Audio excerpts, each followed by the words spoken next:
Psicosis, uno de los mayores logros de la carrera de Alfred Hitchcock, ya ha cumplido 60 años, y vamos a celebrarlo como se merece analizando por qué se convirtió en un éxito rotundo y en una de las cintas más influyentes para el cine de terror moderno.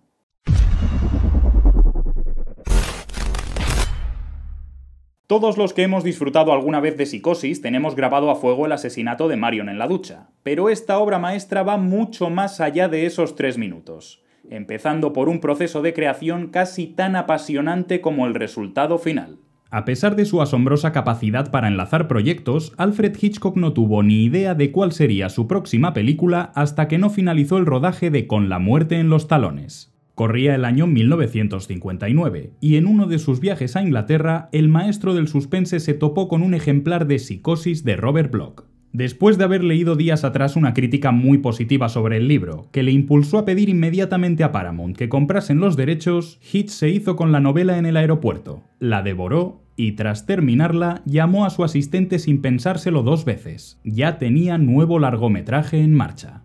El siguiente paso después de que Hitchcock se hiciese personalmente con los derechos de la novela tras el rechazo de Paramount y comprase el mayor número posible de ejemplares para evitar que los lectores descubrieran las sorpresas de su trama, era adaptar el texto. Para ello, el director pensó automáticamente en James P. Canava, guionista de la serie Alfred Hitchcock Presenta. Por desgracia, el tratamiento que presentó Canava le pareció demasiado soso y rutinario al maestro del suspense en comparación al material original. Tras prescindir de los servicios de Canava y después de la recomendación de Ned Brown, Hitchcock terminó superando su reticencia a trabajar con guionistas jóvenes y contrató a Joseph Stefano, quedando sorprendido ante la iniciativa del escritor, que aportó su visión personal para dar el frescor necesario al libreto.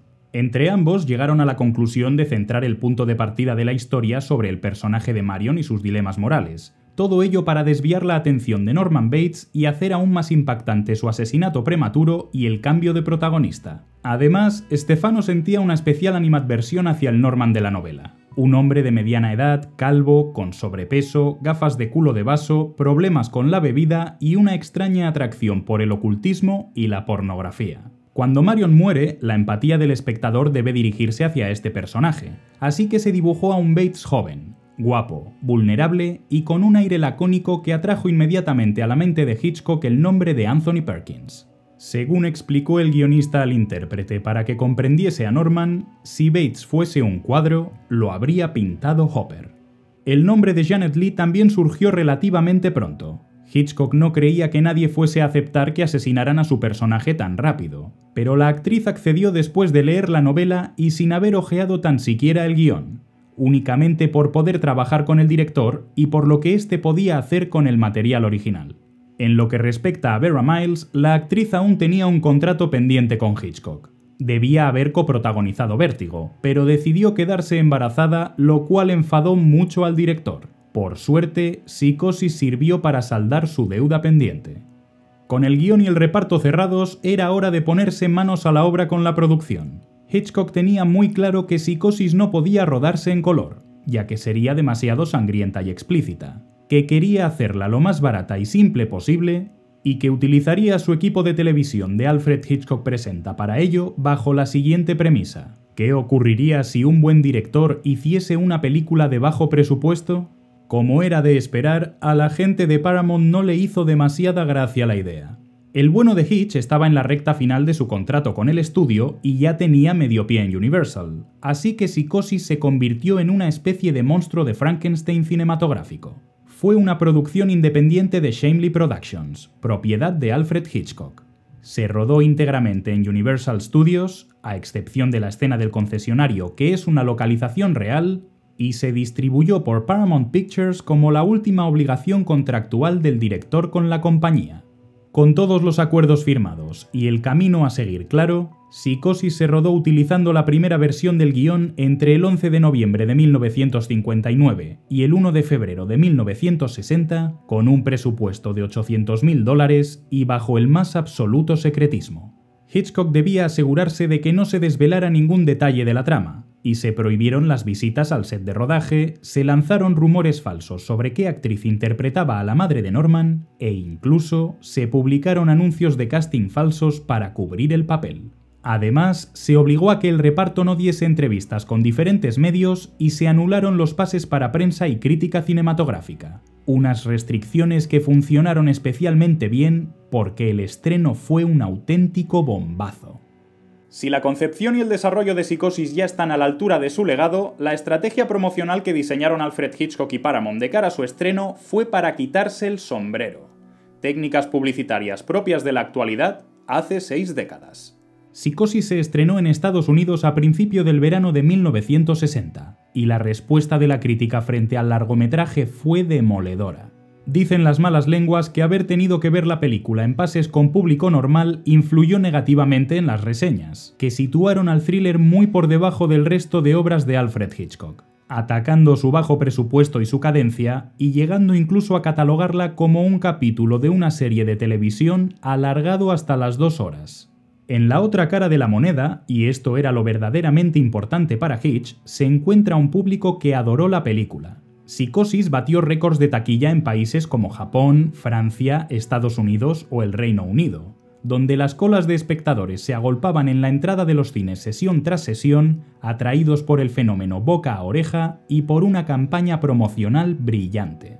Hitchcock convenció a Paramount para hilar una estrategia de marketing que obligase a los cines a prohibir el acceso de espectadores una vez hubiese empezado la proyección. Los exhibidores fueron reticentes a ello por el miedo a un descenso de asistencia, pero tras el éxito de la medida durante el primer día, el aluvión de público habló por sí solo sobre la efectividad de una idea que no fue original, ya que Clouseau ya puso en práctica algo similar durante el lanzamiento de Las Diabólicas en 1955. Además, y esto es algo que hemos visto últimamente en producciones como Vengadores Infinity War y su secuela Endgame, Alfred Hitchcock instó al público a no revelar a sus amigos y conocidos los secretos y giros de guión que escondía Psicosis.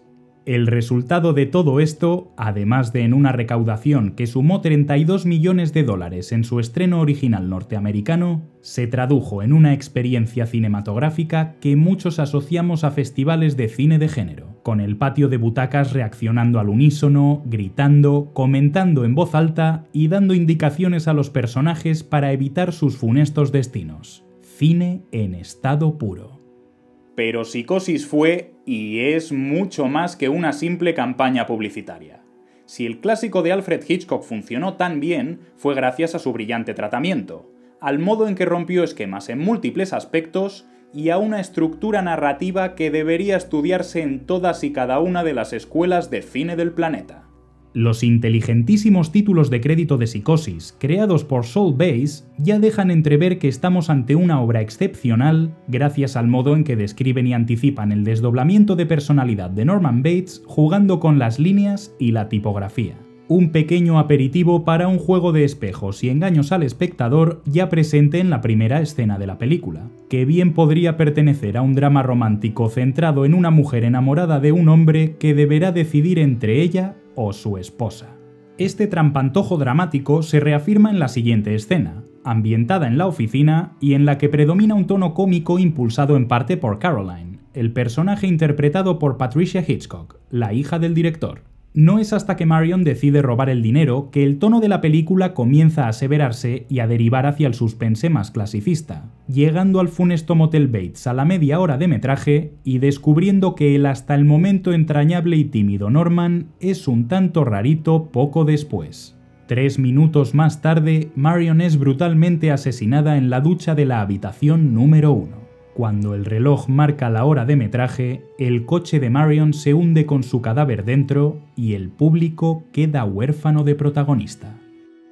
A partir de este momento, Alfred Hitchcock comienza a jugar con la idea de ir saltando de protagonista a través de diferentes personajes con sus propios arcos dramáticos y, sobre todo, pone al espectador en una posición muy incómoda al situarle directamente en el punto de vista de Norman Bates y forzar la empatía hacia él.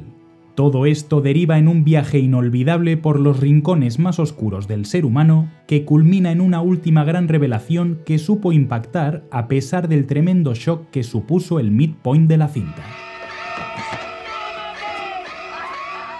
Para poder comprender lo transgresor de la estructura y el contenido de Psicosis, debemos hacer un ejercicio de proyección y ponernos en la piel del espectador medio de principios de los 60 y pensar en el tipo de historias a las que estaban acostumbrados. Sin ir más lejos, y para hacernos una idea de lo mucho que hemos cambiado desde entonces, lo que más molestó a los censores fue la aparición de la palabra travesti durante la explicación que da el psiquiatra en la recta final del film. Un término que asociaban con algo sucio, sexual y desagradable y que terminaron aceptando después de que se les mostrase la definición que aparecía en el diccionario. Además de en su espectacular maniobra narrativa, Psicosis fue revolucionaria en muchos otros aspectos. Desde una técnica que volvió a demostrar la superdotación de Alfred Hitchcock para la puesta en escena, rodando con lentes de 50 mm para que la imagen fuese lo más próxima a lo que vería el ojo humano, y supeditando todo al movimiento de la cámara, hasta una banda sonora de Bernard Herrmann compuesta únicamente para instrumentos de cuerda y que marcó el tono de la película. Todo esto sin olvidar detalles como la atrevida representación de la evolución de Marion a través de su lencería, del blanco impoluto al negro, o por el hecho de ser el primer largometraje en el que se veía un váter y se tiraba de la cadena, algo ideado por el guionista Joseph Stefano, que motivó la aparición de este elemento mediante una acción creyendo que su aparición incomodaría al patio de butacas de un modo inconsciente. Otra pequeña muestra de los niveles de genio que atesoró una de las grandes obras maestras del cine de género. 6 décadas después de su estreno, Psicosis, considerada como madre del slasher junto al fotógrafo del pánico, continúa estando más vigente que nunca. Una obra maestra que estudiar fotograma a fotograma como una clase magistral sobre dirección, sobre guión y sobre cómo vapulear al espectador hasta hacer que se estremezca en el patio de butacas.